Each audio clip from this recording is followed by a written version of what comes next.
Mumotor ka?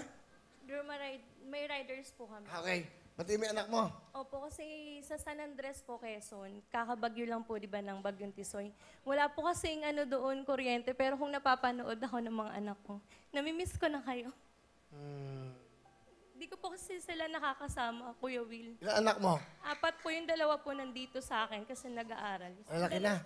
Ano na po, 11 po yung, 12 na po yung panganay, tapos 5 years old po yung Tapos yung 2 pong maliit, nasa biyanan ko po sa Quezon. Ayun po yung asawa ko. Asa asawa mo? Yun, tiga Quezon. Wala pong kuryente doon. Di po namin, wala po kaming contact. 3 months pa daw po magkakaroon ng kuryente. 3 months pa daw? Nabinag niyo po sila. Oo nga eh. O, nanay nyo, ano pangalan? 2 bata. Mitch and Zion.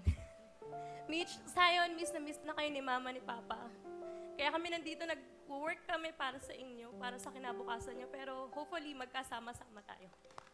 Okay. Pabigyan ka kayo ng jacket sa mga anak mo, ha? Ngayon, binagyo kayo. O, ito. Bibigyan ka ng 5,000 para sa inyo to, ha? 1, 2, 3, 4, 5. Kahit pa paano, padala mo sa mga anak. Padala na tayo. May pampagawa na po ng bahay. Nasira po kasi. 5,000 gawa bahay?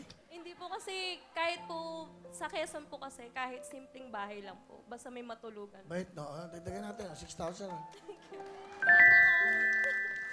Yun. Hindi naman kayo binagyo anak niya eh. Di ba, kayo? Kuya Will, kung tutusin po, mahirap po talaga yung buhay sa Quezon. Nag-ride po kami nung asawa ko nung birthday po nung anak ko.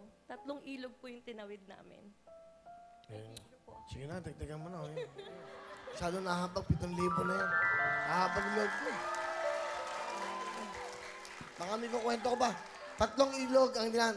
Umakit ba kayo ng bundok? Bundok po siya. Ako, Diyos ko po, may bundok pa. Tama na muna mo yan. Hali kayo. Oo, binagyo to kaya ako binigyan. Hello everyone! Mga kapuso, I'm Donita Knows. Nagustuhan niyo ba ang video na to? Marami pang hinanda para sa inyong lahat. Kaya mag-subscribe lang sa official YouTube channel ng Wowowin. Don't forget to hit the bell button para lagi kayong updated. Mula